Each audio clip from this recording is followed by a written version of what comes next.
Yo, what up, guys? This is your boy Kofi with KO Sports Talk, back at it with another video. Sorry, guys, I was actually supposed to start at 9 o'clock. I had a bit of a discrepancy today. I accidentally locked myself out, and so um, I had let one of my roommates let me in. But anyway, that's besides the point. The fact is, I'm doing my sports hangout. Um, so I'm not too sure if you guys see the comment section. I already put the link down below. Anybody is willing to join in. It's been a minute since I've done a sports hangout. I've just been preoccupied with a couple of stuff. As you guys know, I have an IT side business that I do. And so I've kind of been preoccupied with that and a lot of like moving parts that's been going on, my personal life and everything. But either way, the show must go on. And so if anybody's out there, the link is in the comment section. You're more than willing to join in. And yeah, we could just talk sports. But while I'm putting the link in the description, I just kind of wanted to have a few talking points of what's been going on in regards to the NFL and the NBA. But in particularly, I want to talk specifically about the NFL. So I guess in my previous videos, you guys have, been watching, as you've been watching some of my videos, I've been discussing about the Bears and the national media and about how, and I get it. I get it. With the way the Bears performed last season, they went 6-11, and they had a lot of moving parts with the QBs, and our secondary was just complete doo doo. We weren't that good. It's complete ass. With with us, with Kyle Fuller leaving, with us trading him to, or not even trading him, just letting him go, and him getting signed with the Denver Broncos. We haven't had a secondary cornerback to kind of be sustainable for us for this past season. And if you look at last season, the number of yards that we gave up is also especially our safeties. We were a lot of wide receivers were taking the top off of our safeties, and that led to a lot of big chunk plays. That led to a lot of explosive plays.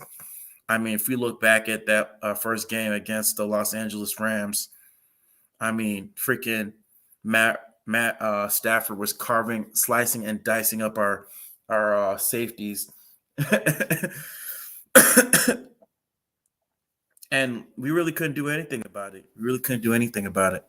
Oh yeah, my man Charles, how you doing, bro? What's up, Cole? What's going on, bro? Can you hear me? What's going on? Yeah, I can hear you. I can hear you, man. I can hear you perfectly. Okay, that's what's up, bro. Yeah, That's what's up. Good to see you, bro. Oh, good to see you too, man. Chuck full damage one. I see you. Yeah, bro. Yeah, man. Old gamer tag, bro. Old gamer tag. ain't using nowhere else in a long time.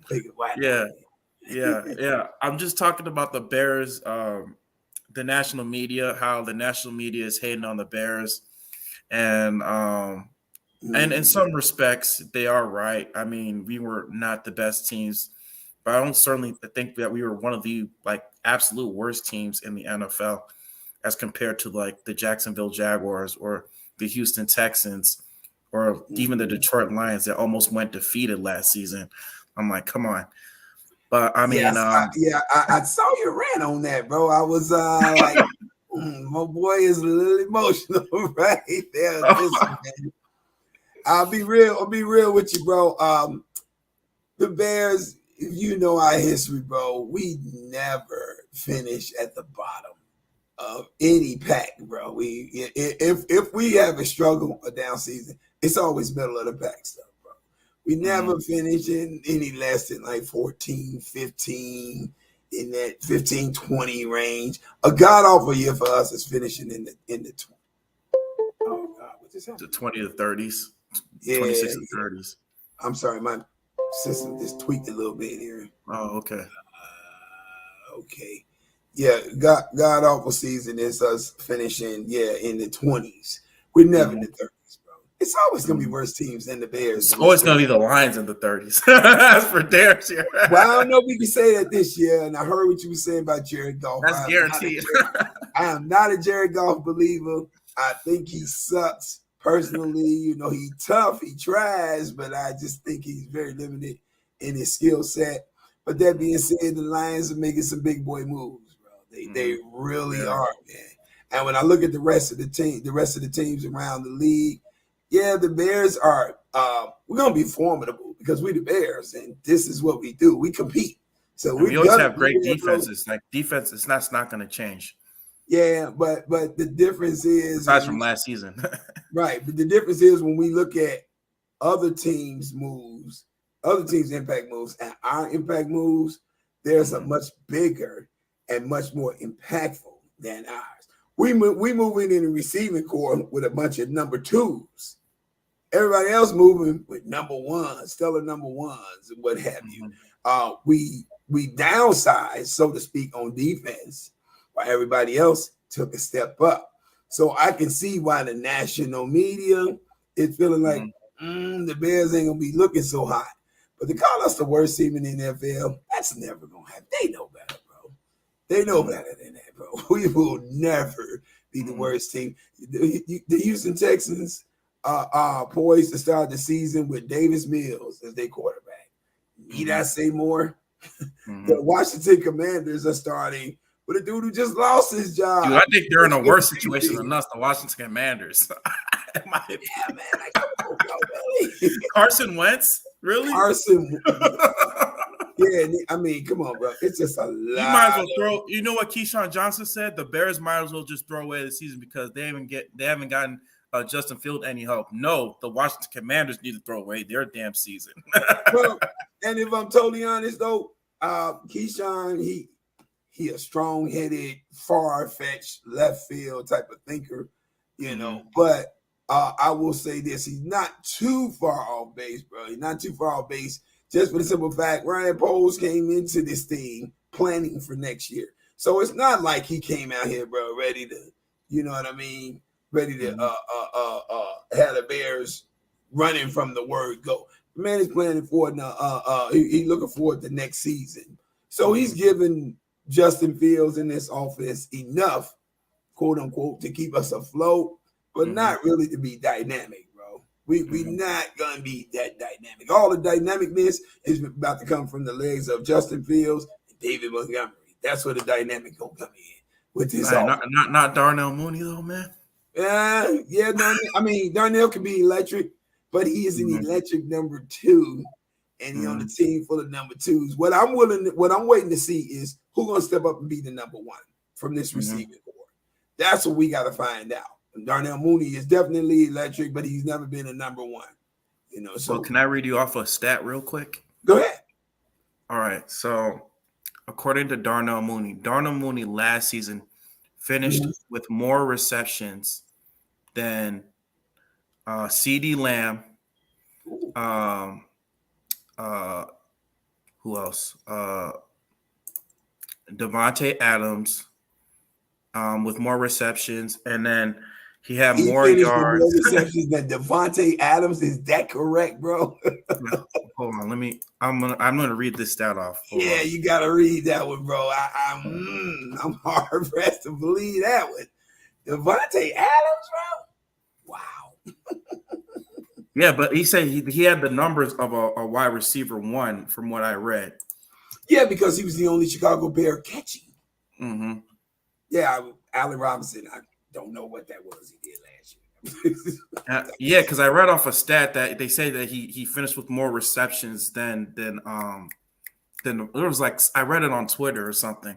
I forgot where it was, but I think they got it wrong on Devontae. Nah, you don't give a dude number one money like the Raiders did, bro. And Darnell Mooney's out catching him. Yeah. That's not But what about speaking of Devontae Adams, man? What do you think about like the Packers though? Because I feel like speaking of Devontae Adams, he was very very vital to that Green Bay offense, and now that you don't have him, because second to Devontae Adams, the closest person with the most receptions was Aaron Jones with 52. And now that you don't have him, horrible. The running back, the running back. So that's how you know. Aside from Devontae Adams, there's no viable wide receiver options. Well, the problem that the Packers have, bro, is they are cursed with the privilege of having a superstar MVP caliber quarterback like an Aaron Rodgers, who makes lemonade out of lemons all day long with that offense. This dude comes out and he manufactures production for an offense that's really weak in its receiving core. If I'm totally honest, bro, he's the main reason that Devontae Adams is now a household name. He's the main reason why he's one of the most prolific receivers in the game. The Packers organization really thinks, bro, that they can just manufacture production out of thin air when it comes to the receiving core because of Aaron Rodgers' ability. What they're not factoring in is, bro, he's getting old, bro. He's not going to keep being able to. He was damn near 40 years old. We want this man to keep running around every year, improvising, throwing people open, and all of that stuff. And only so much of that he got in his sea legs, bro. And I hate to break the news to them, but that's not going to continue, bro. That's just not going to continue. Eventually, you're going to have to get him a receiving core that can get open, that can catch on route, that doesn't have to all. That has good route running skills. Yeah, you have to get him some receivers that he can get open, so that he don't always have to run around and improvise to plays break down and somebody pops open. You can't do that forever, bro. I mean, who's gonna be your number one now? What's his name? Valdez Scantling? No, he's with the Chiefs now. Valdez Scantling. He sure is. You're right. My bad. Probably Watson from North Dakota. Probably that rookie. Good luck. Good luck. That's your and then what's his name? They got Sammy Watkins, but Sammy Watkins has been dealing with a lot of injuries. Like, we don't know. He's like hot or cold. He's old. His body is broken down. Man, he can't complete a season this year. I mean, how old is the guy? Like what? 32, 31? I mean, in football years, he's still viable, but in regular years, he's still viable. But in terms of football years, he's taking old. A beating, bro. He's done. Sammy's done for all intents and purposes. He got his ring in Kansas City, and I want to say, he had a nice run with the Baltimore Ravens, bro. But it's over for Sammy, bro. And forget about Randall Cobb. Randall Cobb is also washed up. Randall Cobb, he's played past his prime too. Bro, Randall Cobb was even though he's been a Bears killer for the past number of years. I mean, not this season. Yeah, he had absolutely nothing to offer last year, man. He had nothing to offer. I think he had one touchdown catch or something. It was. I believe so. So. But I think their defense is going to be good. Their defense, but I mean, they invested a lot in defense. But I've been telling my nephew this for years. He's a big Packers fan. The Packers' problem is they don't feel like that they have to invest in anything offensively because of Aaron Rodgers. They think that bad man, as Stephen A. Smith likes to call him. He's a bad man.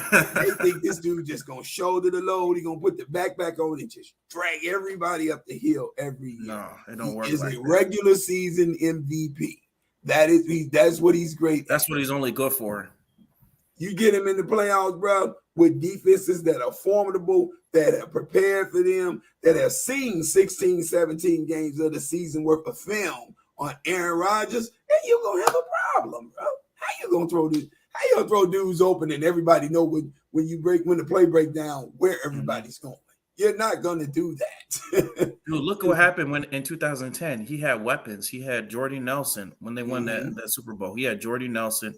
He had Donald Driver, Greg Jennings. He had viable weapons, but absolutely viable Wilson weapons. Evans coming out the backfield. Yeah, bro. He had some really, really good talent on that team. I want to say was that Bubba Franks he at the tight end, or am I getting it wrong? I gotta check. I don't remember. I have Is to either check Bubba it out. Franks or Jermichael Friendly? It was Jermichael Finley as his tight end. Jermichael was Yeah, his but I tight think end. I think he was injured that Super Bowl year, so I don't think he played in that Super Bowl. Jermichael Finley. Oh, The team didn't even want to include him in which I thought was so bogus. They didn't want to include him in the team no, they championship. didn't want to. I didn't understand that, but Yeah, that's. I wanted to scream racism so bad, but I don't think I could say racism. I also remember John Kuhn. He was their fullback too, John Kuhn. Yeah, Kuhn. I remember. He was really good. John Kuhn was pretty good. Yeah, but the Packers, bro, bro. Hey, I would dare to say this. Now, we're not going to be the best team in the NFL per se this year, but here's my first hot take of the year. I think the Bears will beat the Green Bay Packers twice this year. Yeah, bro. Yeah. Oh boy, if that happens, that's our Super Bowl. We good. If that happens, bro, you might not see me at work the next day. I'm not mad at you, bro. Take a day, get it in, turn up. I might have a little hangover from that. Yes, sir. I'm not even mad at now, that. If the Bears sweep the Packers this season, you definitely not see me at work. I think what'll make that happen is the continuity that will come with on offense. The Packers are still trying to figure out their receiving core, bro. They don't really have anything figured out. They still got the St. Brown dude, but he's the wrong St. Brown. The St. Brown they wanted is the one that's in Detroit. Amon-Ra, he's better, right? He's cold. I like him. Amon-Ra St. Brown, he's pretty good. Yeah, he is, bro. He is. So they don't really have a go-to guy in that offensive package. They're gonna force Aaron Rodgers to rely on his legs and his improvisation and Aaron Jones way too much, bro. And that's gonna wear that team down. With a defense like the Bears, although we constantly change pieces, in all seasons, the Bears are always formidable, and we're very deep on defense. We'll get after you when you're limited. If you're missing something, we'll expose it. I think Green Bay is definitely going to rely a lot on the run game because you don't got no viable options at receiver. I mean, you know how Matt LaFleur is with his running game. Matt LaFleur relies a lot on the running game, but I think just like what you said, like the Bears are really going to really go after stopping the run and forcing Aaron Rodgers to make plays on his own. And I think with Matt Eberflus and his defensive philosophy, the fact that he runs like a 3-4 type of defense, and he's always talking about, putting on your track shoes, and we're going to be running, we're going to be hard hitting, and stuff like that. I feel like he's pretty much getting a lot of the other guys in the locker room to buy in to his philosophy. And that's something that we didn't have last year. We didn't have a good culture, a type of culture or a foundation like with what Nagy did. And like Nagy was talking about BU. I think where the Bears make their mistake, bro, is we change pieces too often in the coaching staff, bro. If you're gonna have a defensive coordinator, keep one that's gonna be here for more than 3 years. They're constantly moving pieces, and so it's tough for a defense to get grounded in the set of principles that a particular defensive coordinator is bringing when you're constantly changing. If you're going to bring somebody in, have them in here and pay them so they're not going anywhere. Now, if they are just fabulous and the head coaching job becomes available and people come and call it, I'm not mad if they leave. But at some point, bro, you got to commit to staff. And you got to commit to personnel. You got to lock people in, at some point. And I just think, the dysfunction that you saw in the Bears last year was more to do with Matt Nagy than anything, bro. Just not a very good coach, bro. Just not a very good coach, I believe the players played for him. Don't get me wrong. They gave a effort, I believe, at least his first couple of years. Last year, not so much because they began to see the handwriting on the wall for, what he was capable of doing and what he was incapable of doing. And just a lot of things he was not capable of doing. I heard you mention on the rant that you went on about this Matt Eberflus offense. Mm-hmm. I'm waiting to see what his offense looks like, bro. Because Or these Luke Getsey's military offense. rah-rah speeches about get in line, let's go, 10 Hut. I mean, that's great. The Bears, for the most part, You got to see results, right? Yeah, we've always been a pretty disciplined organization, top to bottom. The players come here and they play. We got players that will play, but you got to show me something on offense. But I'm so tired of seeing us struggle offensively. It's some year. I'm almost looking for Eric Kramer to come. Aside for that 2013 season with Mark Trustman, that's the most recent one I remember. Yeah, but that defense was horrid that year. It was horrible.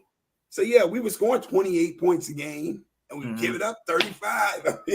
Right, exactly. I still remember that Eagles game. Oh my God, when we got blown out. I mean, they taking me all the way back to Eric Kramer days, bro. When the Bears don't even get me started on 2014. That was worse. Yeah. Eric Kramer days, man. We talking 95 and what have you, 96. I'm going all the way back. But the Bears had dynamite offense then, bro. We had Curtis Conway in one receiver. We had Jeff Graham at the other receiver.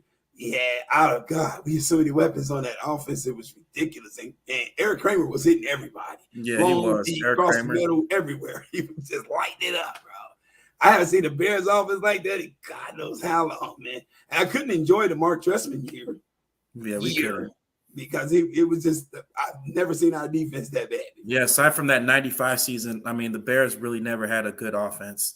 Yeah, man. And so, the whole Eberflus take, and his military structured packaging of everything, which is good. We need structure.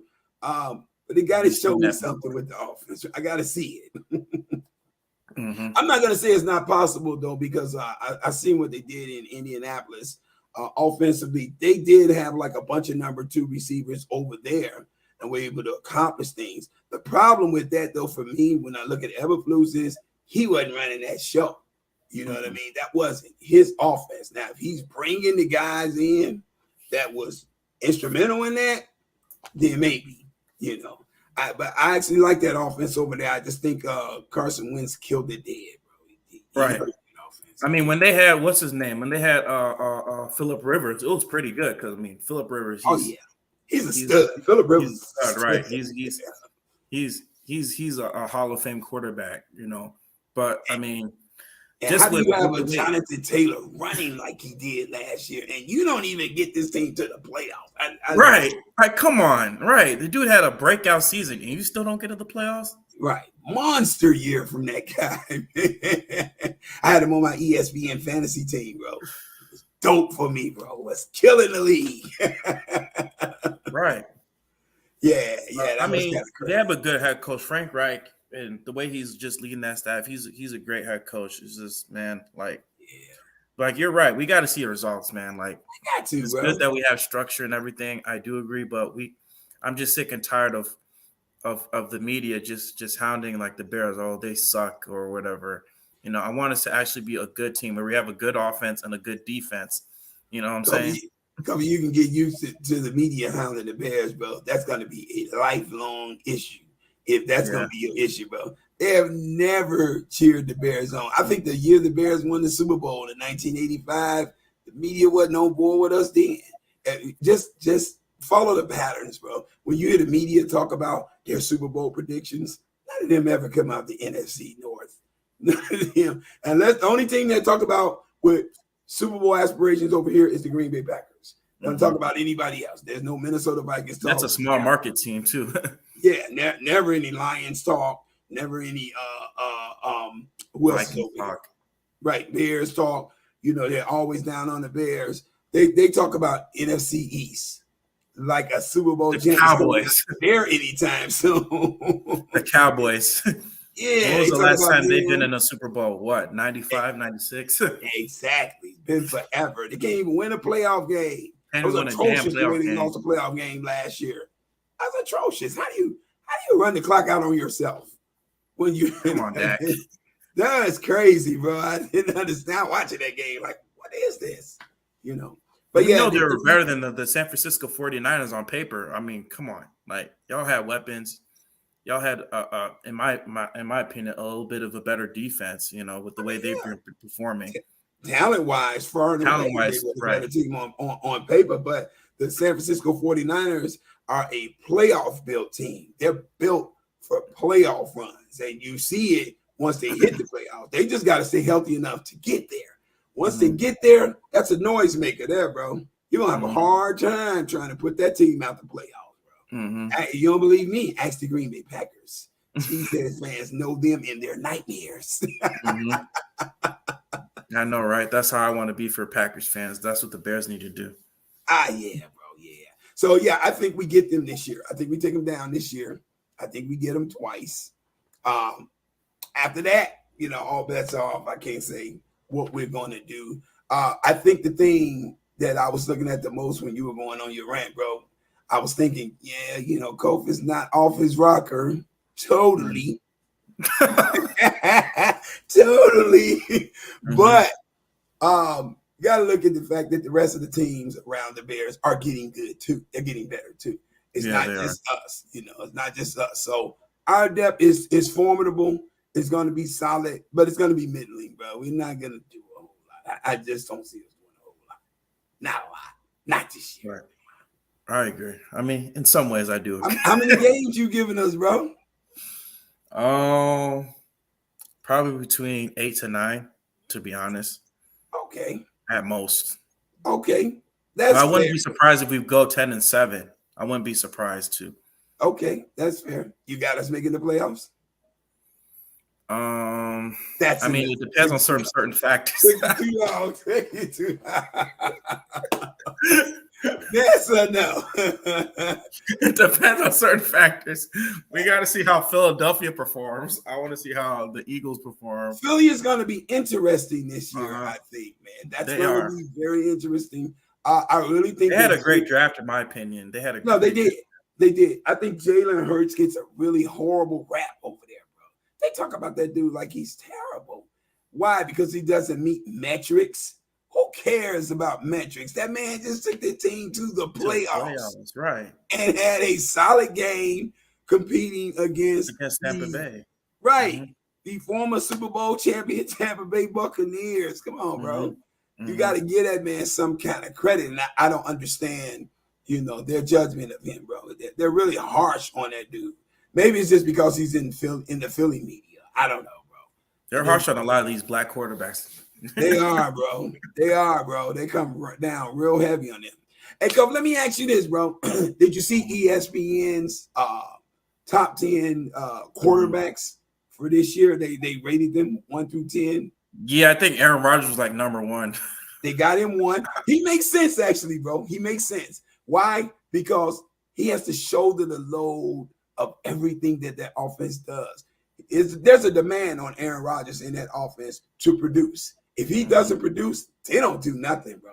They need him to do everything. So I can see him being. I think that's why they gave him that contract, man, because think about it. If he left and Jordan Love was playing, oh, God. Jordan Love. That would be the most horrible move ever. Oh, man. The freaking Packers would be the new Detroit Lions. Even I would feel sorry for the Packers did if you stuck with Jordan. I wouldn't. I'm sorry. I wouldn't feel sorry for the Packers. I'll be making a lot of hate videos on the Packers. I mean, that'd be painful to watch, though. Jordan Love running it. Oh, my God. I'll be clowning the Packers. Okay, this is what we went through for so many years. Now you know how we feel. But, yeah, I was interested to know what your take on that list was, bro. How'd you feel about that list? And if I can run it down to you, they had Aaron Rodgers 1. I want to say Patrick Mahomes was 2. Josh Allen 3. Tom Brady 4. 5. I'm trying to remember who they had at 5. Do you recall the list, bro? I think number 5 was Joe Burrow. I think he was Joe 5. Burrow. I think Lamar Jackson was on the list, wasn't he? No, that's what was interesting. Lamar Jackson did not make their top 10. Oh, wow. Yeah, let me see if I can pull it up, bro, while we're talking, man. Yeah, go ahead. I thought that was very interesting. How do you not have Lamar Jackson Right. in your top 10? Bro, they even had Deshaun Watson at number 9. They had Deshaun Watson at number 9. That dude At hasn't played in 9. like 2 He didn't even years. play last year. How? They got this man on the list. That guy hasn't played in like 2-3 years. Exactly, bro. How do you put this guy out there, man? Man, that don't make any sense. It doesn't, bro. It doesn't. Let me see if I can get it real quick for you. While he's doing that, guys, I have the link in the comments. You know, you're more than welcome to join KO Sports Hangout. You know, come and join in where we talk NBA, NFL sports, and everything. But besides that, I also have one thing. What do you think about the Cleveland Browns trading Baker Mayfield to the Carolina Panthers? Yes. I love that move for Cleveland. Get rid of that bum. Baker had to go, bro. He had to go, bro. He had to go. I think it was a win-win situation for him and for the Cleveland Browns, bro.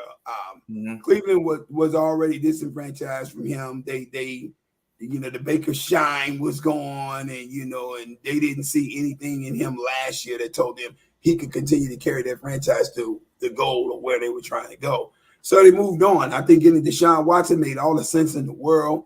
They know once that dude is the field, once he gets out there, they know what they're getting. They know the product. They seen his potential. They seen him with a crappy Houston team take that team to the playoffs and compete masterfully. Took down the Buffalo Bills, bro. First round. I remember that game. Oh, yeah, that was a great game. With 28 unanswered first quarter points up on the Kansas City Chiefs. Kansas City had to turn it up, bro. Right, they had to in the second half. The first half, they were blowing them out. And then the second half, oh my God. Freaking Patrick Mahomes went God mode on the second half. I'm trying to tell you, who puts up 28 points in the first quarter? That's like Jordan-esque, bro. I remember that, that type of stuff. But they probably would have won the Super Bowl that year if they won. You know, I mean, you know, they just weren't deep enough. You had J.J. Watt on defense, and then who else? There was nobody else to really help. Whitney Merciless wasn't really doing anything. Yeah, and then the secondary. I mean, didn't they have what's his name on that team during that time? Was that Tyrann Mathieu? Was he? No, he wasn't on. No, Tyrann Mathieu's always been with Kansas City, bro. No, but he was with Houston, I think, before, wasn't he? I thought they drafted him, bro. No, he was drafted. I remember Tyrann Mathieu. He was drafted with the Houston Texans. Tyrann Mathieu. Okay. But I don't think he was on that team. He was with the Chiefs at that time. I might be wrong. I don't know. No, he definitely was with the Chiefs. He was with the Chiefs. Chiefs won the Super Bowl. Tyrann Mathieu. Yeah, he did. In that secondary, bro. Yeah, bro. I mean, but their secondary was pretty decent, though. They were pretty good. Yeah, okay. According to ESPN, this is the NFL's ranking of the top 10 quarterbacks. It's not theirs, bro. Okay. It's not theirs. So, you know, whatever the case, I found the list very interesting. And I'm having difficulty finding it. But I know Aaron Rodgers won, Patrick Mahomes 2, Josh Allen 3. You had Tom Brady 4. Was Russell Wilson on the list? Joe Burrow 5. Justin Herbert was 6. Justin Herbert was 6. Russell Wilson has to be on that list. Yes, Russell Wilson was 8. He actually fell at 8. I'm trying to recall who they had at 7. I can't recall who they had at 7, but you had Russell Wilson 8. You had Deshaun Watson at 9 and Dak Prescott at 10. I'm just trying to recall who number 7 was. But the insult to injury to me was the fact you don't have Lamar Jackson on that list. I feel like Lamar Jackson outplayed those quarterbacks on that list, bro. He should be on that list. Absolutely, he should be on that list, man. He's doing it with his arm and his feet. He's just like an Aaron Rodgers. It is a high demand for him to produce, bro. If he doesn't produce, that team don't go. That team's not going to go nowhere. Absolutely. So I definitely felt like they did him a disservice by not having him on there. And look, bro, I'm a big Deshaun Watson fan. That's my guy. That's who I wanted to Bears. Freaking drafted him. Yeah, I wanted the Bears to draft him when we got Mitch Trubisky and all of this stuff, bro. You don't know how angry I was, man. I was like, Yeah. Yeah. I was like, Yeah, but I just really don't feel that he deserves to be in the top 10. I know he's in a great situation in Cleveland. I know they got a great core of a team around him, and they're all in on him. They've invested all in on him. That's great. But you can't put a dude in the top 10 who didn't play for the last 2 years, bro. Come on, man. How you doing? right. How you doing? I wouldn't care if it's Tom Brady. If he sat down for 2 years, Tom Brady's not making my top 10. No, he's Sorry. not. No. Who's your Super Bowl predictions for this year, bro? Cleveland looks really strong, with that team. Okay. I mean, I wouldn't be surprised if they do go to the Super Bowl, but if they can stay afloat, let's say around 500 until Deshaun Watson gets back, I could definitely see them a Super Bowl contender. right. I mean, if Deshaun Watson was playing the full season, no doubt. Right. Kansas City's always a lot. I mean, man. What about Cincinnati? Can they get back? It depends on what they do with their offensive line. I mean, like, did they draft any offensive linemen and during the draft, or they sign any? I have to go look at their draft. I don't really know what they did. did. That's the reason why they lost in the Super Bowl. Yeah. And guess who it is? Freaking Don. Guess who it is? Guess who it is? Don Burr. This guy's always on my channel. Detroit versus everybody. DVE. I swear, Don Burr, right? Let me tell you a story about this guy, right? So pretty much Don Burr, right? He's a loyal Detroit Lions fan. This guy is always on Bears channel. He be on Chicago Bears Now. He be on Ghost of Judah, all Bears content creator. He be on my channel, Ghost of Judah Tribe's channel. He be on Chicago Bears Now. He be on freaking the Windy City. All these channels, right? He's always talking about DVE, everything. He always talking about the Shy teddy bears or whatever. And so one time, right, he was on this one channel. I think it was called the Windy City Breeze by Pat the Designer. He came on and he was talking about how the Detroit Lions were going to win the Super Bowl. Hey, he's just like I am. If you listen to me long enough, I got a million. He said the bell. He gave reasons why the Detroit Lions are going to win the Super Bowl. Yeah, diehard fan, bro. If you listen to me long enough, Kobe, I will sell you on the dream that if the Chicago Bears brass will listen to me, we can get to the Super Bowl. Hey, but I love the guy, man. Much love to Don Burr, though. Even though he be trolling, but I mean, he be supportive. But shout out to Don Burr. yeah, that's funny. Yeah. But hey, changing the subject a little bit here, bro. You taking any peeks at the summer league, the summer league basketball play? I watched a little bit of it. I know Marko Simonovic, man, he's been playing really well. Nice, and then Dalen Terry. Yeah, Jalen Terry. Tell you what I like about Jalen Terry. I like his mental toughness, bro. That's a tough kid. He's gonna take everything personal. He's gonna get out there and fight. I watched this play the Knicks. It's the Knicks summer league team. The Knicks looked fabulous on the summer league team, bro. Great. They were playing great ball both ways, offense and defense. Shut the Bulls down. Bulls could hardly move the ball, could hardly get any shots up in the first half. They were down 30 at halftime, bro. Almost 30 points at halftime. Yeah. Damn. But Jalen Terry, he impressed me because there's just no quitting this kid, bro. He was hungry. He's fighting. Dude was coming to the hoop, trying to, get a easy dunk or what have you. And he hacked the hell out of him. Bow. He got a flagrant foul in summer league. Who gets a flagrant foul in summer league? They're getting rings. They're giving them rings out apparently now. Yeah. The champion always gets a ring. They always get a ring. Yeah. I think the Bulls won it one year when they first when they had Denzel Valentine. Right. I mean, for whatever that's worth. That's not the ring we really want. Denzel Valentine, yep. Yeah. I love his toughness, bro. He's got a no quit attitude. And I think that dude mentally is going to come to the Chicago Bulls and thinks that he's the leader of the team. I don't know how that's going to roll with DeMar DeRozan and Zach LaVine, but but I like a kid with that kind of mentality. That's a Kobe Mamba mentality to me, man. You know, you come in, look, I'm gonna lead the charge. We're gonna get this done. We better than everybody.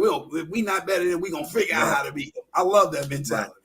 Right. I love it. Yeah. But yeah, just those I two mean, what do you players. think Rest of about those guys suck. what do you think about the fact that the Bulls, because in free agency we still didn't get a shooter. I mean, that was the last thing we struggled with, you know, with the shooting, outside shooting, you know, with three-point shooting. I think the Bulls are at a place where we're just getting good, and so Mm-hmm. they probably really don't want to damage the makeup of what we just put together too much. I think we're formidable, if I'm totally honest, bro, with the shooting that we got, with a healthy Zach LaVine, who is lights out from pretty much everywhere when he's on, streaky, but can be lights out, and the mid-range king and DeMar DeRozan.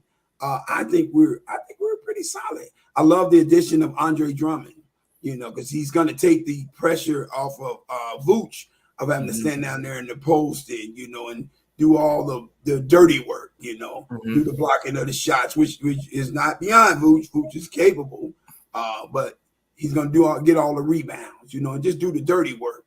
So that's going to free Vooch up offensively, because Vooch is a great offensive player, man. You talking about the guy who averaged 25 points a game and He averaged a double easily.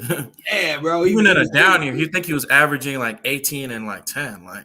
Yeah, I mean, but when he was in Orlando, the dude was outstanding. You know, he performed really well in the playoffs. I'm like, damn, okay, Vooch. I'm like, okay. Oh yeah. He performed really well in the playoffs. I don't understand Chicago fans who had a problem with the Bulls having this dude. Oh, Vooch is a bum. And I'm like, what Vooch have you seen? Because this dude is but he really stepped up in the playoff. Like, I mean, compared to what Zach and what DeMar did, he really did step up. But you know, I think, you know, I mean, you're probably right. I think we just need more continuity, and like we're just really getting good like right now. But everybody was like saying, "Oh, the Bulls." I was watching some Bulls content creators, and they were saying, "Oh, the Bulls didn't get any shooters," or like, how are the Bulls going to compete with like Boston teams like Boston or Milwaukee or whatever? You know what I'm saying? I mean, and another thing teams have to keep in mind, you know, or they should keep in mind, is going to be like a secret weapon for us, is that the Bulls didn't have one of their main pieces in place, you know, for the playoff run in Lonzo Ball, bro. Lonzo Ball not being there was big for us, bro. It was really huge. Big, bro. Yeah. So, and you seen how we were rolling when he was here. You got Lonzo Ball being the catalyst for running this offense, bro, and facilitating and shooting from the outside. That's a different dynamic that you got to deal with now with the Chicago Bulls team. He's coming back. He's not going anywhere, folks. He'll be here. Hopefully he'll stay healthy, though.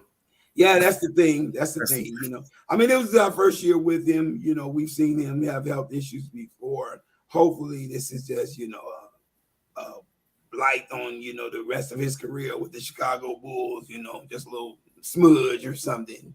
And it's not, you know, like a dark patch that's going to be there forever. You know? Right. Yeah. So the Bulls, I like what we got. The Bulls, we picked up Andre Drummond, and who else did we just get? We just got somebody else. We got Goran Dragic. We got Goran Dragic. Okay, I like Goran Dragic, bro. Tough lefty. Now he's up in age. His best years are behind him, but he's a great finisher at the hoop. He's an and one king. He'll get an and one, bro. Oh, heck yeah. Lanes too, bro. He'll play some defense. You know, and he can be clutch. He can hit clutch shots from the outside, bro. But I still remember when Derrick Rose dunked on him back in 2010. Let the man lay that down, bro. Don't do him like that. No, I'm sorry. I remember his glory years in Phoenix when he went into San Antonio against the Spurs, bro, in the playoffs, and just like dominated. Lighting them up. Oh my God. Tony Parker and Manu Ginobili. That's a good team. That's a good ass team. They were at his mercy, bro. He was killing them, bro. Like, wow, who is this dude and where'd he come from? I didn't know Goran Dragic then. I found out who he was right away then after that. And then Derrick Rose put him on He got put on the highlight. Got put on the highlight. Next year. He is famous forever for that. No, that was ridiculous. I was going to even ask you, after that performance with Steph Curry, in the NBA Finals, where do you put him, like in your all-time list of all players? Like, where do you put Steph Curry, your all-time? Steph Curry on my all-time list, you got to put him top 10. I got him in the top 10, bro. The only piece of hardware he was missing was the Finals MVP, and he was just lights out in the Finals, bro.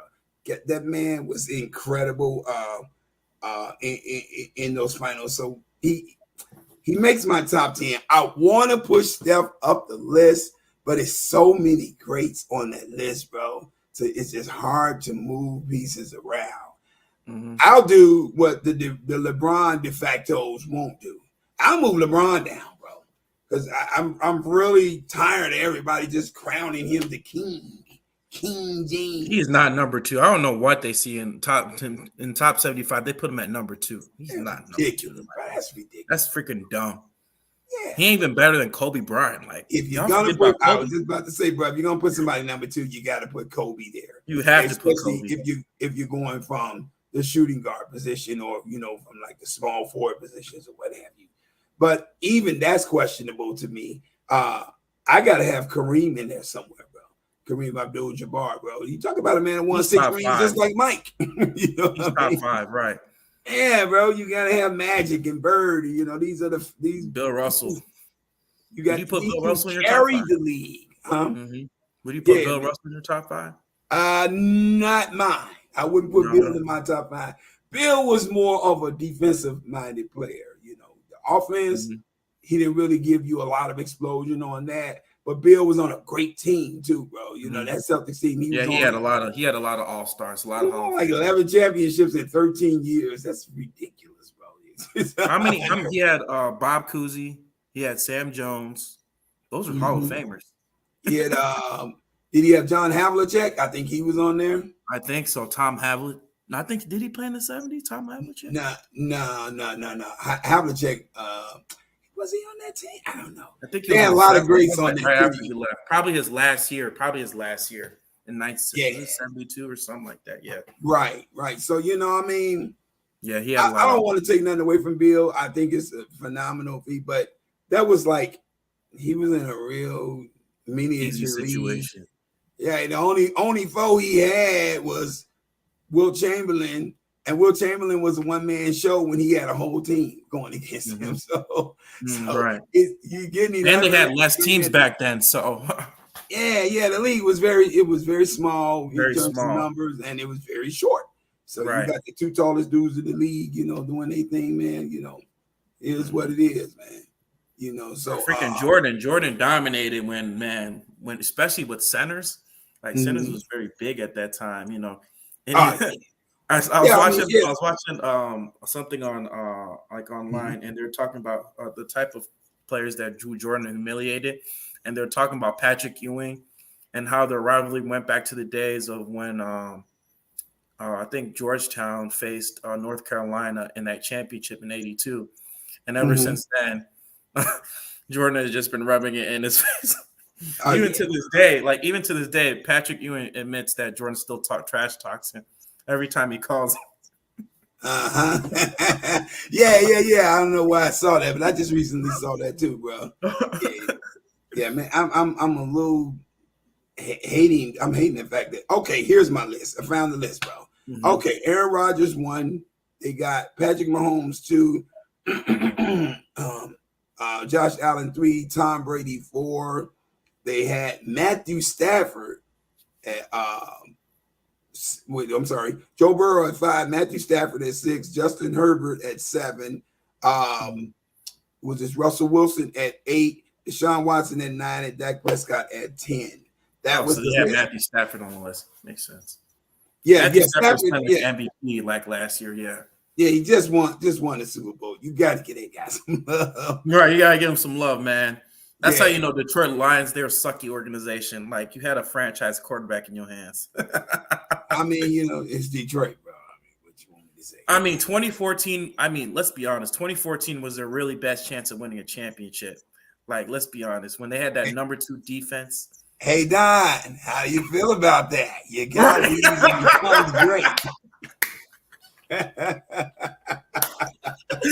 Oh man. 2013 and 2014 were their best chances. Hey, I'm gonna tell you what's so crazy. I know Detroit Lions fans. They are so delusional that, bro, when Matthew Stafford won the Super Bowl last year, they felt like that was a win for the Detroit Lions, for the city of Detroit. And I'm like, no, that's not a win for Detroit. No, that's a win that's for a LA. win for the Rams, the right. LA Rams. I'm like, crazy. Dude, when was the last time y'all won a playoff game? I mean, that's when was like in '91, like when freaking Barry Sanders was playing. Like, come on. Yeah, they who did they? Wow. I forgot who they played. That's how to go all the way back to B-Man. Oh my god. I think it was the Cowboys, right? Yeah, I mean, and then they got washed by the Washington Washington Redskins back then. Right. That team was cold as heck, man. 91. Oh yeah, bro. Yeah, that's I mean, that's kind of they had the number 1 offense and number 1 defense that year, if I'm not mistaken. Yeah, was that Mark Ripon, the quarterback? Mark Ripon? I think it was Doug Williams. Oh, was that Doug's year? Yeah, Doug Williams. Yeah. Oh my god, that guy had a cannon out this wall. Oh my god, he did, man. He did. Oh my goodness. Throw on the run, plant his feet, and throw about 80 yards in the air. I've never seen anybody get through that. Right. I mean, that team. Nobody was stopping that team. I'm sorry. That team was electric. Darryl Green is in the secondary. Fastest. Oh, I'm sorry. Yeah. I think it was Mark Ripon. Yeah, it was Mark Ripon. You're right. Right. Yeah. I mean, but Doug had a glorious year too during that time. During the time. Yeah. I think they kind of gave that brother the shaft after that. I know, right? Yeah. And he just won I think a Super Bowl MVP. I think it was he did. You think he won a Super Bowl MVP? He did, yeah. He definitely won a Super Bowl MVP, and then all of a sudden, he blackballed out of Washington. Next thing I know, he's at Grambling State coaching. I'm not mad for the HBCUs because we got Doug Williams. You know what I mean? But you know who we also got from an HBCU? The late great Walter Payton. Oh yeah, Jackson State, baby. Definitely, bro. And congrats to Jackson State. Jackson State is really coming up, man, for real. With what Coach Deion Sanders? Primetime, Deion Sanders, what he's doing down there. Yes, sir. He's a good man, dude. He's doing a great thing in Jackson State. Yes, sir. Yes, sir. Do you just curious to know, bro? Do you touch golf? You watch golf a little bit? You familiar with the sport a little bit, bro? I don't really watch golf like that too much. I'm not really concerned about, if you know what's happening with the players and the PGA championships and all that. I just wanted to know, have you been hearing about these defections that's taking place in golf, where the PGA star players are leaving and going to this golf tournament in Saudi Arabia called the Live Golf Tournament. Yeah, bro, because they're paying more money to these players. And me and my guy, we were talking about that about 3 this morning, bro. We talking about that. I wonder if Tiger Woods is going to go there. Yeah, well, that's the thing. Tiger's broken up. He's all injured. And I kind of feel like the PGA, has called on him to come and play through his injury, trying to save face for the organization, for the PGA organization, because Tiger's never had to play through injuries before. Now all of a sudden I see him around on the court limping around, and that's because they lost a lot of their big names. They lost Dustin Johnson to this league. They lost Phil Mickelson. They lost Phil Mickelson. Yeah, man. He just recently won a championship, if I'm not mistaken, majors. I think he was like one of the oldest ones, I think. Okay, I'm not sure. If was it last year? It was like not long ago. It was like a year or two ago. Yeah, they lost Sergio Garcia. They lost a lot of big names in golf, bro, to live, and that they're paying those players like $10 million for winning the championship, coming in first place over there. PGA's been around forever, bro. This tour has been around forever, and these players getting $2 to $3 million. Now my guy pointed out that the old Chuck, the old me, I would have pointed out that I'm not gonna cry over no rich man's problems. Because to me, that's a rich person's problem. You know, you're crying about who not getting their fair share of millions and what have you. But at the same time, bro, I get it. I understand it, man. You know, they're watching all these other athletes and all these other sports, all these other professional athletes make all this money. I mean, Damian Lillard just signed for $60 million plus a year, bro. That's ridiculous, man. $60 million a year. If I had that type of money, you know how much investment I'll be doing in cryptocurrency? Oh, would you need to though? That's ridiculous. The amount of money this guy getting. Yeah, but they're watching. I'll be riding off into the sunset. They're watching all these $50 million and $60 million contracts come up for all these players and all these other professional organizations, and here they are with the same $2-3 million that they've been getting for God knows how many years to win their championship. So the players, you know, they want more money, and this is the way to show it. PGA is not going to pay us. We'll go elsewhere and play. You know, I just found it interesting. You know, we were discussing it. We're not going to stay on golf too long.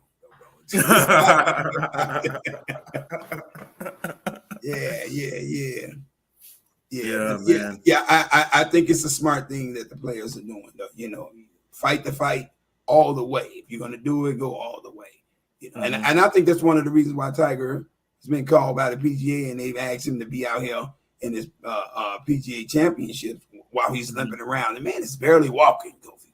He barely walking, and they got him out there. Yeah, bro. And it's it's not a good look, bro. It's not a good look. I've never seen for Tiger hang up his golf cleats or whatever. I just think they need to let him heal up, bro. You gotta let that man heal up. You know, I've seen him. He's been injured countless times, but I've never seen him have to play through injury. Now, that's the part that's more. Yeah, you don't want to do that. Yeah. And I'm a big Tiger fan, but don't do my guy like that, man. You know, but so they need fried rice, a low fried chicken. No, right. They needed him, bro, to get the ratings, keep the ratings up, and bring the fanfare because everybody's coming to see Tiger, bro. If Tiger rolling around in a wheelchair golfer, they're gonna come to see Tiger because it's Tiger, It's Tiger Woods, man. Right. Yeah. But I'm gonna go through one more topic before I finish because I don't got too much time. But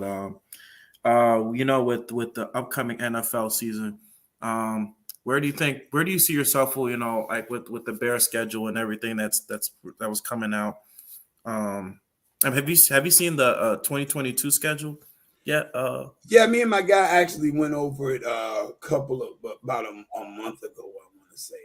Oh, guess who I have here? My boy Jonah Pitney. What's up, bro?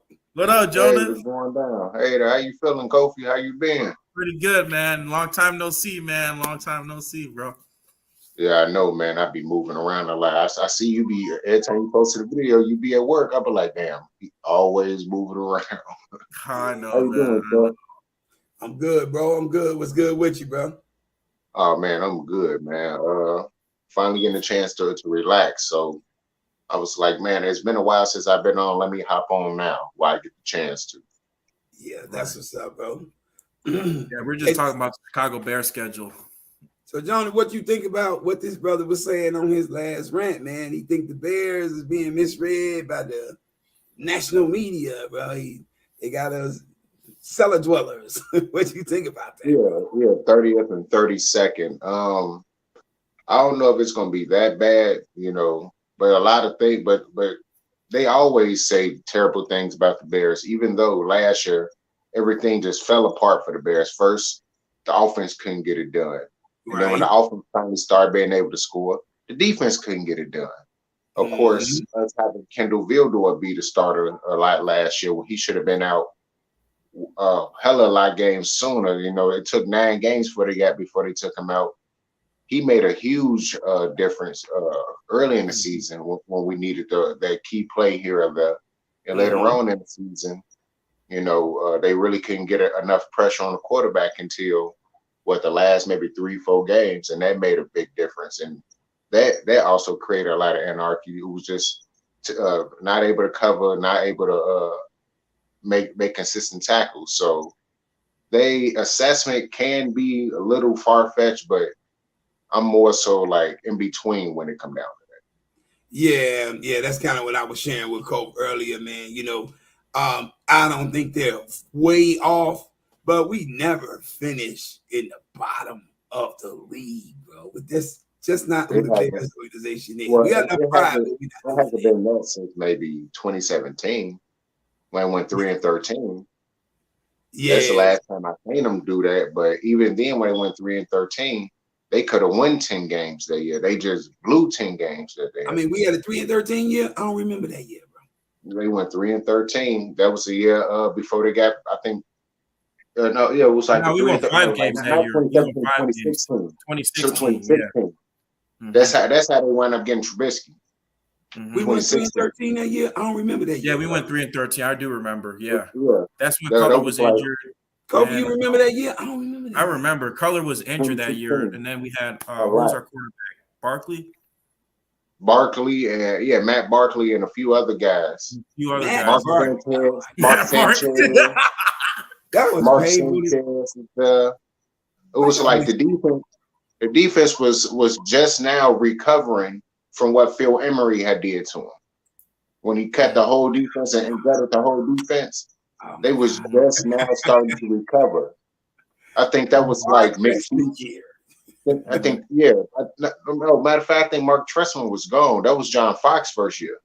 Yeah, that was John Fox this year. Yeah. Okay. You know, because I believe the defense. I think that was. I don't know. I believe that was McPhee's first year. Mhm. Before when he started off with like 5 sacks the first 5 games, and he had a knee injury, and then he finished with 7 sacks the whole year. Yeah. It was something like that. Yeah. You notice I kept saying. You notice Yeah, I go kept ahead. saying that. I didn't remember that year when y'all kept saying 3-13. I forget those years on purpose, bro. I know, right? I'm taking that from Just the like Bears. 2014, I forgot about that. Yeah. Bears, Yeah, 'cause I was 49ers, week I had to- one. I had to Thoughts? think about it. I had to Oh, think Oh, about yeah, it like, 49ers. Bears 49ers, week 5. 1. Yeah. Thoughts? Yeah. I'll put it more like this, Gavin. It's gonna be an interesting game. You know, it's gonna be our quarterback's second season technically, even though he only played 2-3 games. And we got to see, and basically it's going to depend on how prepared he is, and that's going to lead to the 49ers success. And it's going to be more so for our quarterback second year and see how he progresses. If he progresses well, then that can lead to him having a lot of success for the Bears. To me, it really just comes down to execution on both sides of the football for both teams. Whoever can execute and whoever can basically not make so many rookie mistakes or goofy mistakes going into their second year, that first game, that's who's gonna win. This is an interesting one to me, bro. This game is an interesting matchup because you got 2 second-year quarterbacks that's gonna be running the show at the helm. I feel like all of the cards are on Trey Lance's side. He got all the weapons, he got tools, he got pieces, he got a quality defense, an experienced team all around him. So it's gonna be interesting to me to see how well he's able to acquit himself against this Bears defense. I know we lost pieces, but we are always a hard-nosed, tough defense, bro. And we're gonna expose a quarterback. If he got any weaknesses anywhere, we'll put him on display. So it's gonna be interesting to see how he handles that. And also, I'm looking for the maturation process of Justin Fields in this game. I want to see, how Justin steps his game up. A lot of people don't give him credit for the time that he was out there last year, whether they chalk it up to Matt Nagy being horrible and, his preparation of Justin Fields, or whether they chalk it up to, Justin Fields, decision-making on the field. On the mountain anyway. Yeah, I think Justin Fields really showed some progress last year. Now, he wasn't perfect, but he's a rookie. What are you expecting? It was just Nagy's offense was total ass. Sorry. You can say you're a rookie. What are you expecting? But we ain't seeing rookies go out there and perform well. It would just, when it come down to it, depends on how ready they are. Number one, and number two, how well prepped they are by the coach.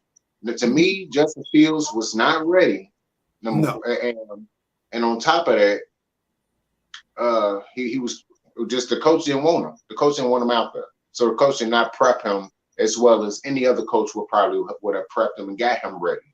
Dan Orlovsky became one of my favorite heroes during the season when the Bears played the Cleveland Browns, bro. Darren Orlovsky went on ESPN First Take and lit into Matt Nagy for not having Justin Fields properly prepared, bro. Got that kid out there running for his life, and Justin Fields giving it his all, bro. He out there trying, man. He getting killed by Miles Garrett. Like he ran a 5-man protection. 5-man protection. 9. Even yeah, I'm about to say it should have been more. So, like I was surprised that what was the slants and the hitch routes in that game. Mm-hmm. Yeah, none. It was all deep concept routes. Like that was the time to run those slant routes and to make then make them come up closer and then try to hit them. Try to have your tight end do shallow routes, deep curls, or something like that. So many curl routes. Yeah, it wasn't any chip blocks. No helping on the weak side. No, Miles Garrett going stupid out there, bro, and he's not doing nothing to stop this guy to help Justin Fields live. If Miles Garrett was a wild bear in the wilderness, Justin Fields was lunch. He was 8, bro. That dude was killing my guy. Them and Jadeveon Clowney were freaking bears. Oh my god, bro! It was just nasty. But yeah, I think that week 1 game that's definitely going to be interesting. I think Justin Fields, if he has a good game, it's going to be a coming out party for him, bro. I really believe that, man. A year under his belt, he knows what to expect or what not to expect with the Bears organization, so he knows to get himself prepared now, to be ready for the season, what have you. So, I think it's going to be an interesting game. That's going to be interesting. Especially if y'all remember that Steelers game, man. Oh, it's like, oh my gosh. Like, I feel like that game was one of his best games that I've seen like last season. Like the way he was able to orchestrate that drive and like with that touchdown to Darnell Mooney, like toward the end of the game, I was like, man, this guy's gonna be something special, man.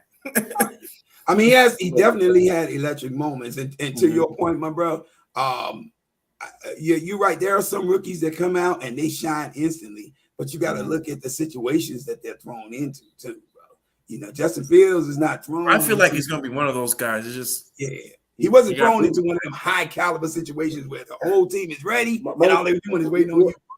Yeah, but the thing is, though, when you are known for being that guy that's always going to be ready, I always talk about everybody. All year we heard going into the draft. That Fields is one of the most readiest quarterbacks. He's gonna be ready to do this, gonna be ready to do that, he's gonna be ready to do this, he's gonna be ready to do that. So when you hear all that, and when he shows up and he's not prepared, it don't matter if the coach not preparing you properly. You as a quarterback that's known to be prepared, even your damn self, you still supposed to be prepared. Bro. You still got a quarterback coach, you still got other secondary coaches that can help you if your head coach is not doing what he's supposed to do. I mean, it's one of those things to me, though, bro. You can be ready when you know what you got to get ready for. You ain't never been there, bro. You don't know what you got to get ready for, bro. You got to learn it first before you can really be ready. It's phenomenal to me if I see rookie quarterbacks, or rookie talents come in and dominate in the league. Because like Justin Herbert. they are freaks of nature, bro. And and think about Justin Herbert. Since you spoke to him, think about Justin Herbert, bro. I mean, he a freak of nature that started from day 1 as the starting quarterback. There was no questions about who was the starting quarterback for the Chargers. It was Justin Herbert. So whatever his maturation process was going to be, he was going to get all of that and all his lumps and everything right then and there. The highest ceiling. Yeah, so a higher ceiling than Fields. Yeah. I mean, Fields, he didn't have that type of situation that Justin Herbert had. That's my point. If he did, then will probably be a different situation. I don't think he'll have the same numbers Herbert has. He didn't have a depth of receiving core. He didn't have a quality offensive coordinator. He didn't have a coach who knew what the hell to do and how to get him in the best position. Nagy was just a complete dumb idiot. Yeah, Matt Nagy was horrible, bro. He was an I idiot. wouldn't wish a rookie quarterback on him. He refused to basically put the offense around the quarterback. The only time we seen him do it was the first year with Trubisky. We saw the success, 12-4, and after that, he just wanted he wanted every quarterback to confine to his offense. Like this was 2003 all over again when a quarterback come in, they got to go to the offense that's already there. That's what Matt Nagy was trying to do, and it doesn't work in today's NFL. And that's the reason why Matt Nagy now is a goddamn quarterbacks coach, and he may never, ever be a head coach ever again. If someone do it, that's on y'all. You know, good luck with that. Good night. Good luck with that.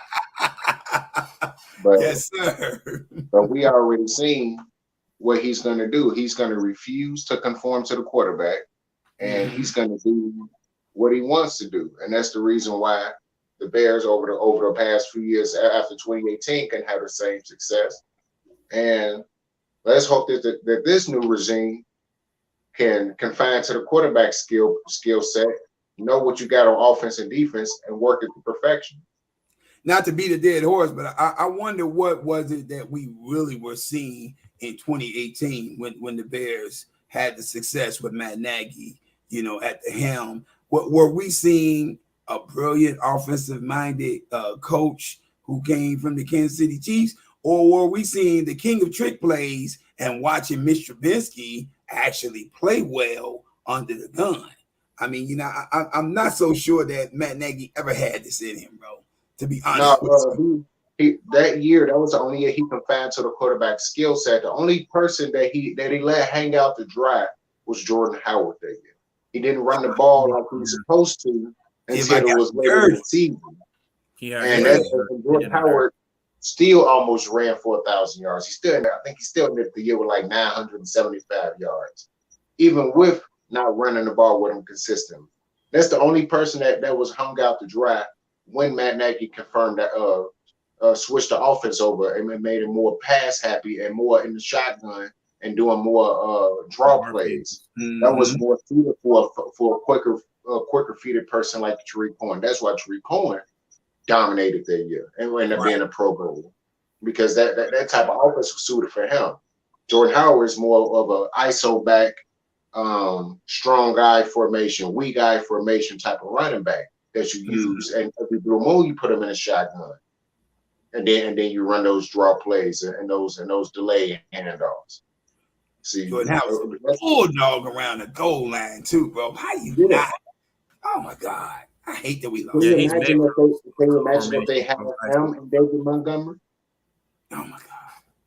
David Montgomery, I think, is David Montgomery is not as fast as Jordan Howard, but he definitely have just as much go, if not more go, in between the tackles than Jordan Howard. Yeah, he's tough. He's tough. And he got better hands than Jordan Howard, so you could have still used him to catch the ball out of the backfield, much like they was doing last year in the years that he'd been in the league.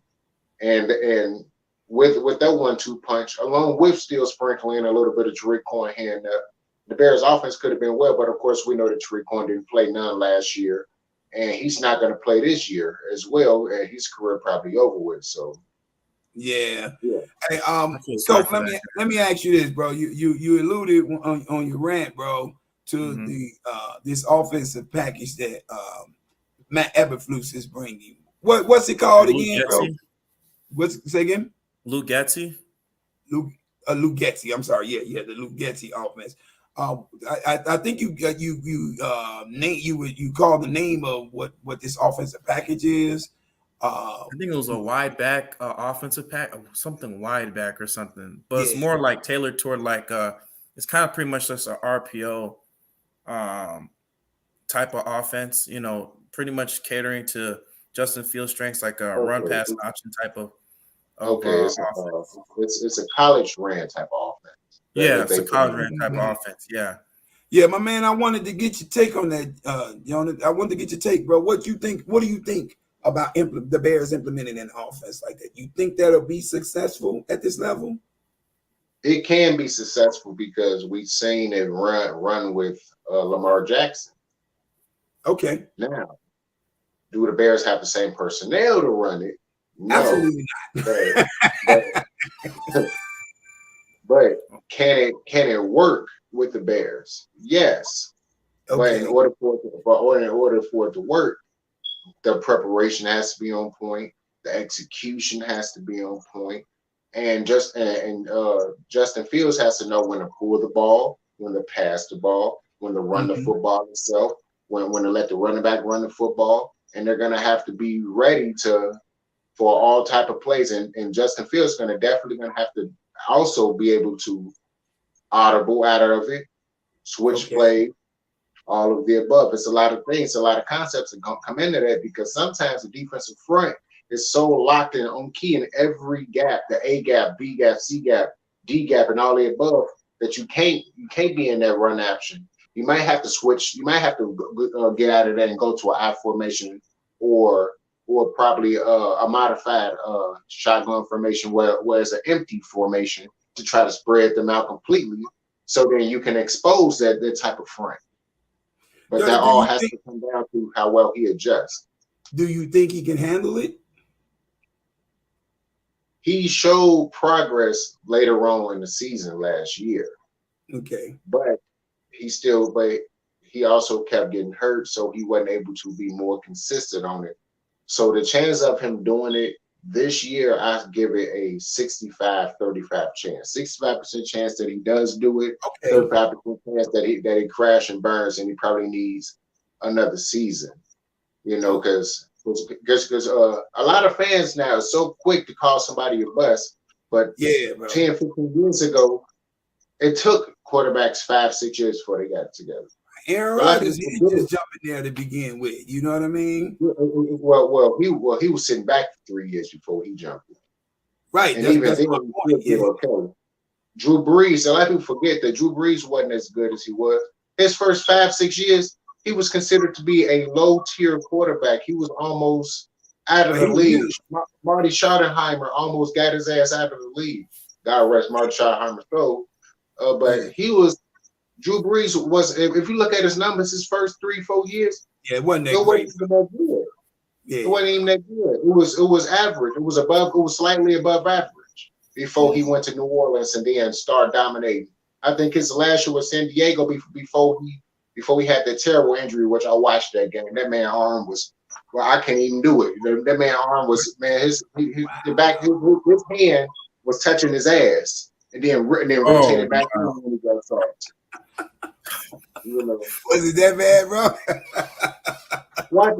I watched it live when it happened. I said, "Oh, he's done for the year." I said, "Oh yeah, he might not even play." He ain't never coming back to the NFL.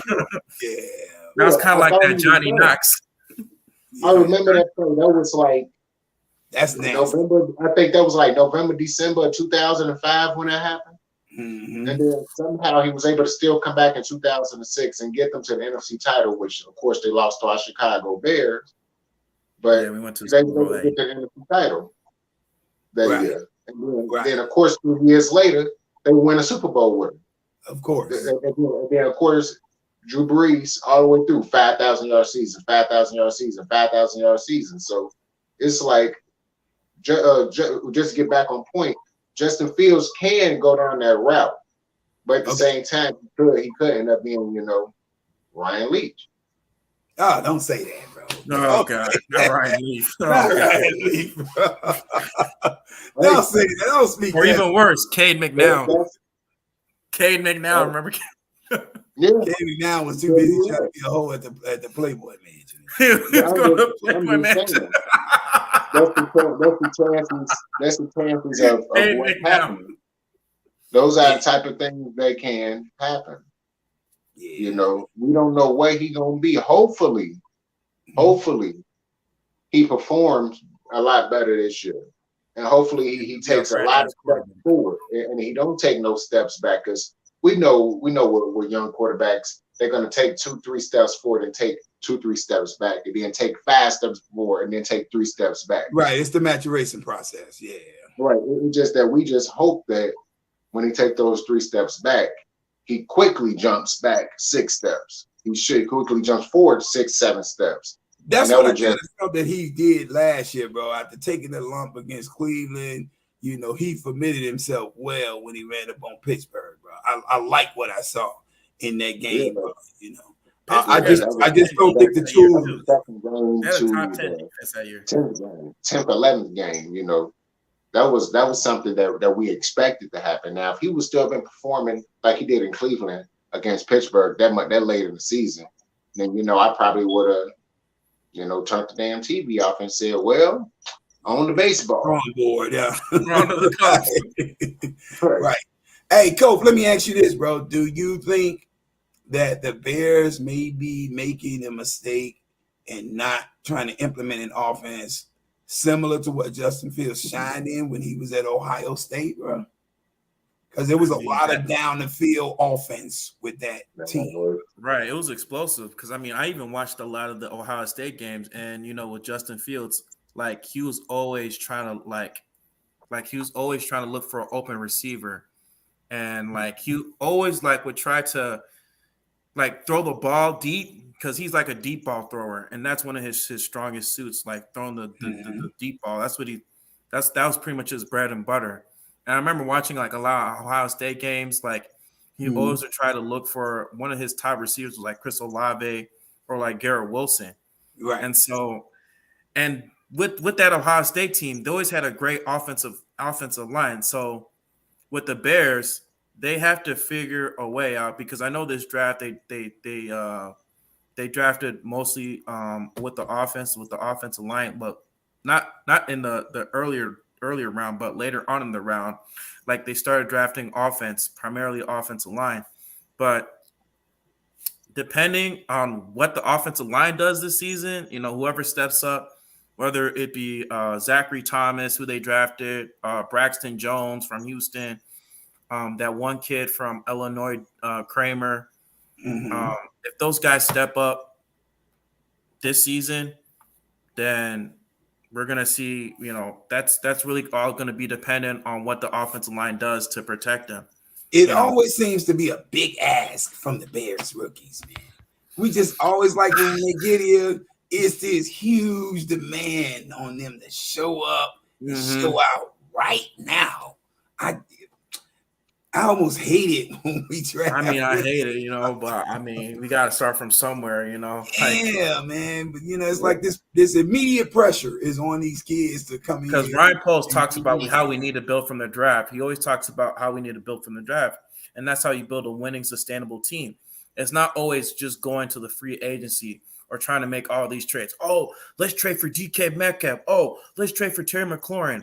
Well, we traded for Khalil Mack. We only have one good year. Hold on. Do we only want one good year, or do you want multiple good years? Hold on, bro.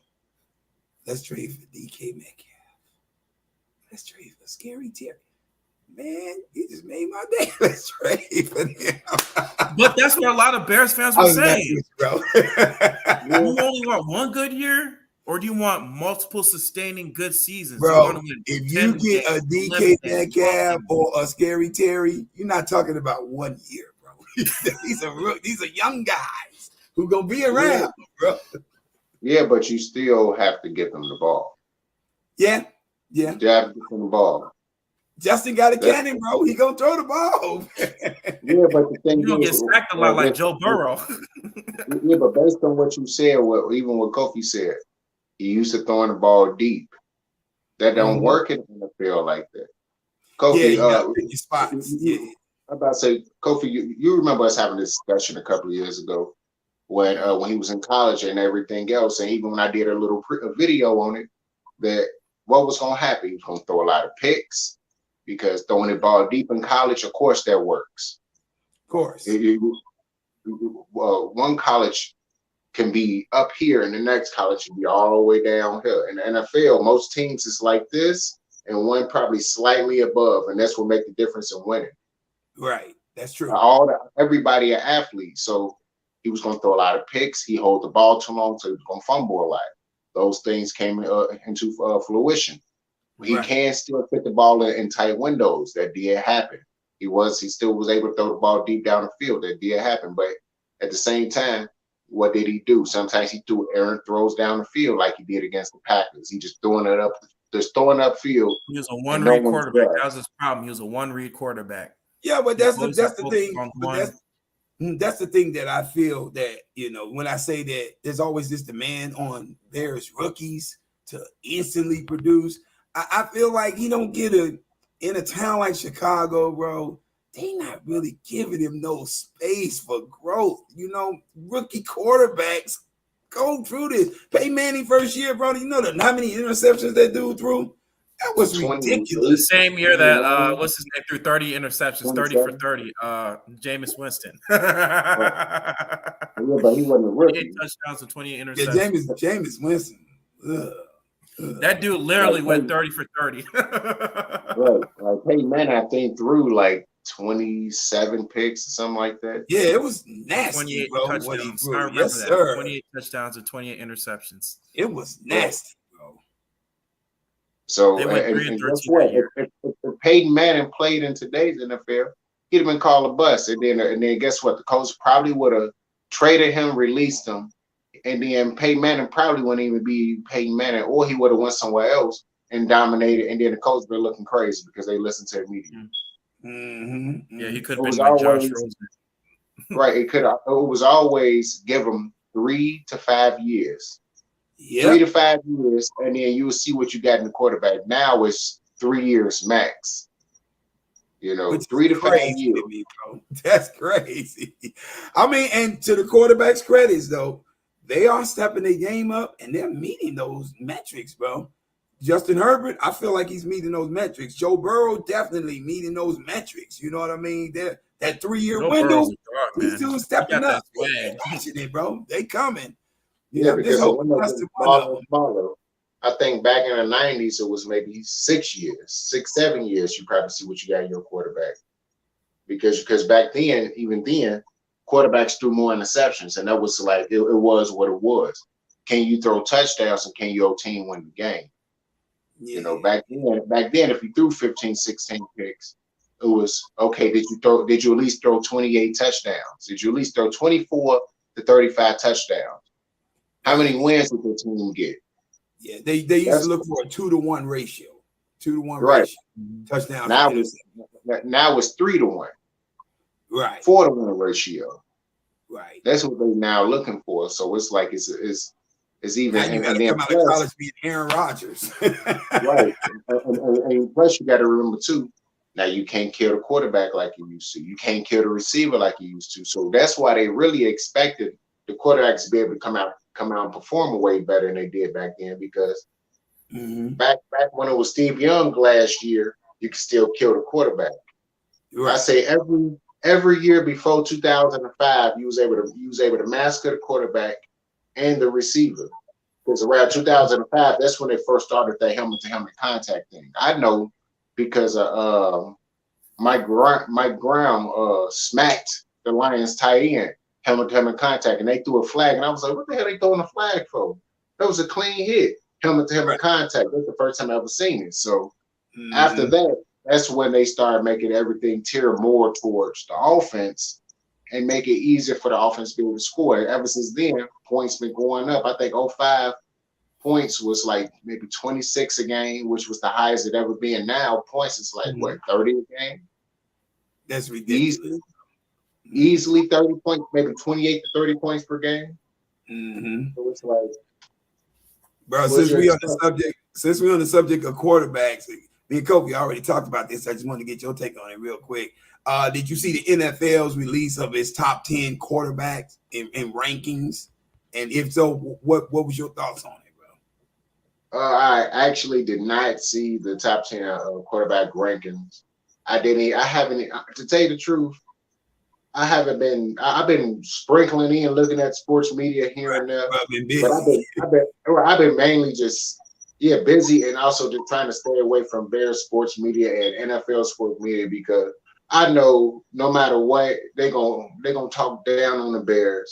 Of course. They're gonna try to do whatever they can to discredit whatever the Bears got going on. So I'll be like, I'll wait until maybe it get closer to August and start, or once it hit August, and then start looking up at everything, because then I'll probably start looking at the preseason games and everything else. But beforehand, I really ain't been looking at too much of nothing, because all they do is talk negative about our team anyway.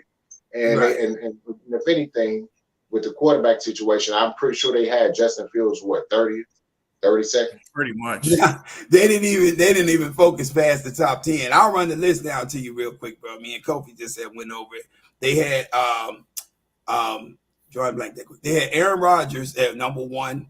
They had Patrick Mahomes at number 2, Josh Allen at number 3, Tom Brady at number 4, Joe Burrow at number 5, Matthew Stafford at number 6, Justin Herbert at number 7, Russell Wilson at 8, Deshaun Watson at 9, and Dak Prescott at 10.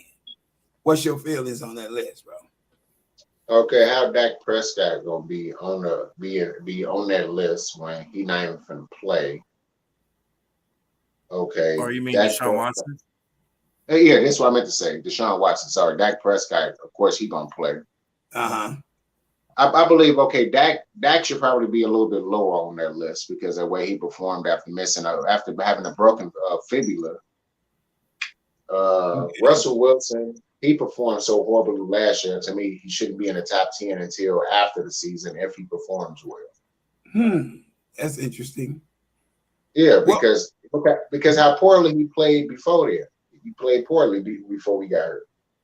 I was telling Kofi the thing that was most alarming to me about that list, to what you pointed out, Deshaun Watson, number 1, being on there, and he haven't played in almost 2 years. I don't know how you put him in the top 10, and he haven't played, he haven't touched the football in 2 years.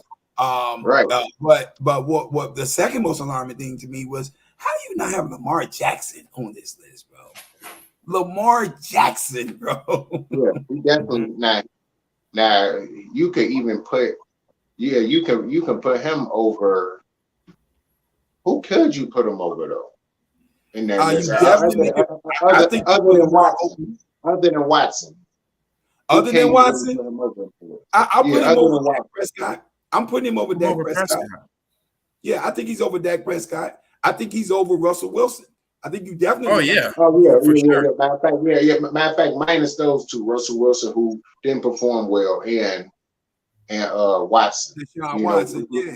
Okay, so you put Prescott. Okay, I can see that, because I'm like the other two. This past season, yeah.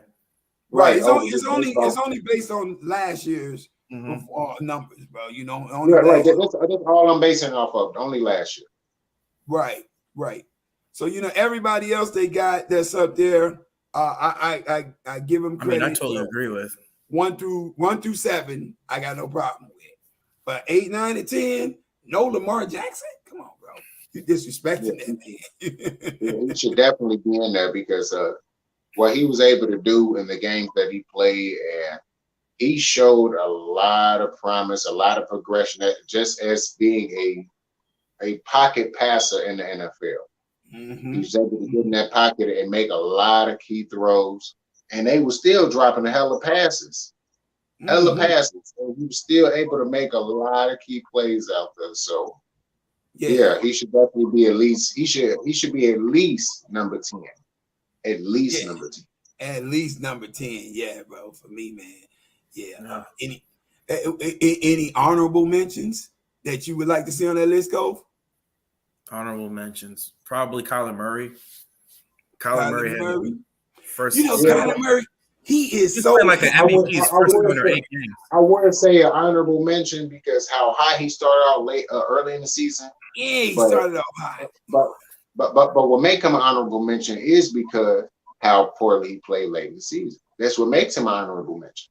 Yeah. So I can agree with that. I can definitely agree with that. He would be the only honorable mention that I can really think of.